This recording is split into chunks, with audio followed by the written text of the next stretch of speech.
नमस्कार, आप सभी का राधा दृष्टि चैनल पर हार्दिक अभिनंदन है। हम आपको आदिकाल से संबंधित प्रश्नों को नोट करा रहे हैं, इसको आप लोग नोट करिए। पहला प्रश्न है, किस ग्रंथ में राधा कृष्ण के प्रेम का अनूठा वर्णन है? पदावली में। इसका जो विवरण दिया गया वो भी आप लोग पढ़ लीजिए। राधा कृष्ण के प्रेम का अनूठा वर्णन पदावली में मिलता है। पदावली की रचना विद्यापति ने मैथिली में की है।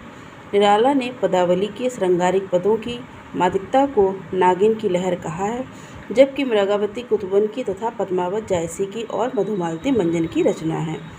अगला प्रश्न पढ़िए, बीसल देव रासो की नायिका का नामोल्लेख कीजिए। तो बीसल देव रासो की जो नायिका है उनका नाम है राजमती।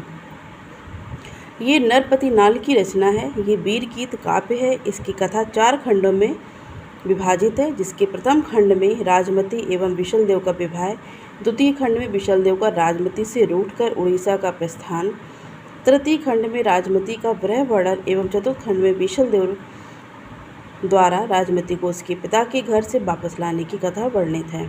पद्मावती मलिक मोहम्मद जैसी कृत पद्मावत की स्त्री पात्र हैं। अगला प्रश्न, चर्यापद के रचयिता का क्या नाम है? शबर्पा। चर्यापद के रचयिता शबर्पा हैं। चर्यापद एक प्रकार का गीत है जो सामान्यतः अनुष्ठानों के समय गाया जाता है। चर्यापद संध्या भाषा के दृष्टिकूट में लिखी गई है, जिनके दोहरे अर्थ होते हैं, जबकि दोहा को शरहप्पा द्वारा रचित ग्रंथ है। अगला प्रश्न है, पियू चित्तौड़ न आवयूं श्रावण पहली तीज, जोबे बाट ब्रहणी खीण खीण अड़बे खीज, संदेशु पिड़ साहिबा पाछो फिरे न देहे, पंछी घालिया पिंजरे छूटन रो संदेह। उक्त पंक्तियाँ किस रचना की हैं? खुमान रासो की। खुमान रासो प्रबंध काव्य के रचयिता दलपति विजय हैं। पद्मावत जायसी द्वारा, करकंडचर्यु कन कामर मुनि द्वारा, ढोला मारूरा दोहा कवि कल्लोल द्वारा रचित ग्रंथ है। अगला प्रश्न है, जयचंद्र प्रकाश के रचनाकार कौन है? भट्ट केदारनाथ। और जगनिक की परमाल रासो ये रचनाकार हैं जगनिक। इनकी जो रचना है वो है परमाल रासो। श्रीधर रचनाकार, इनकी रचनाएं हैं रणमल छंद।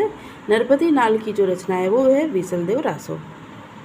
अगला प्रश्न पढ़िए, सिद्धों और योगियों की रचनाओं के संदर्भ में ये कथन किसका है? उनकी रचनाओं का जीवन की स्वाभाविक सारणियों, अनुभूतियों और दशाओं से कोई संबंध नहीं है। वे सांप्रदायिक शिक्षा मात्र हैं, अतः शुद्ध साहित्य की कोटि में नहीं आ सकती हैं।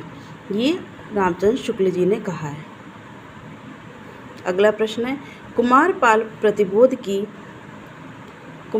प्रतिबोध किसकी रचना है? सोम प्रभु सूरी की। कुमारपाल प्रतिबोध सोम प्रभु सूरी की रचना है। सोम प्रभु सूरी गुजरात के प्रसिद्ध जैन साधु थे, जिनका आविर्भाव 1252 विक्रम संवत से माना जाता है। कुमारपाल चरित्र जो रचना है वो है हेमचंद सूरी जी की। हम्मीर रासो की रचनाकार सारंगधर है और प्रबंध चिंतामणि के मेरुतुंग। अगला प्रश्न है, संदेश रासक के लेखक कौन है? अब्दुल रहमान। इनका भी विवरण पढ़ लीजिए आप लोग। संदेश रासक के लेखक अब्दुल रहमान हैं। अब्दुल रहमान द्वारा लिखित संदेश रासक पहला धर्मेत्तर रास ग्रंथ है। देसी भाषा में किसी मुसलमान द्वारा लिखित प्रथम काव्य ग्रंथ संदेश रासक है। संदेश रासक एक खंड काव्य है, जिसमें विक्रमपुर की एक वियोगिनी के विरह की कथा वर्णित है। नरपति नाल ने बीसल देव रासो नामक रासो ग्रंथ की रचना की। चंद्रवरदाई ने पृथ्वी राज रासो नामक ग्रंथ की रचना की। परमाल रासो जो कि आलाखंड, इसके हैं रचनाकार जगनिक है।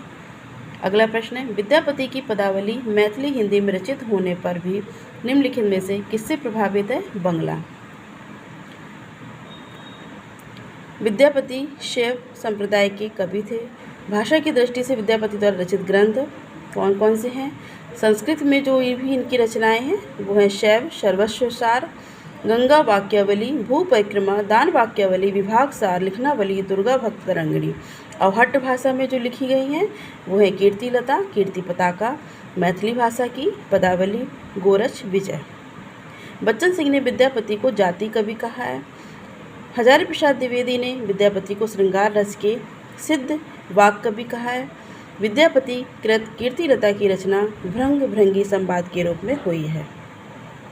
अगला प्रश्न पढ़िए, भला हुआ जो मारिया बहड़ी हमारा कंतु, लज्जे जम तू वयस्सी हऊ, जय भग्या घरुएन तू।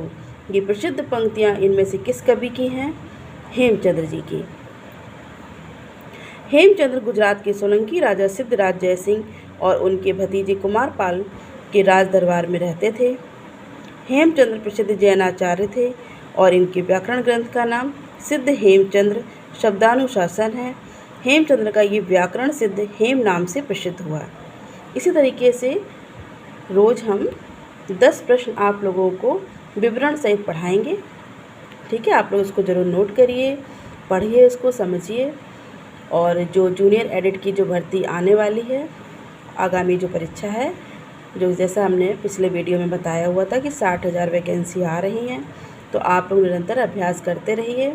जिसका हिंदी साहित्य विषय होगा उसके लिए ये जो सिलेबस हम पढ़ा रहे हैं उसमें काम आएगा। और जो आपका सुपर टैट है और साथ में जो हिंदी साहित्य से संबंधित जो भी प्रश्न अन्य परीक्षाओं में पूछे जाते हैं उसके लिए बहुत ही ये उपयोगी है।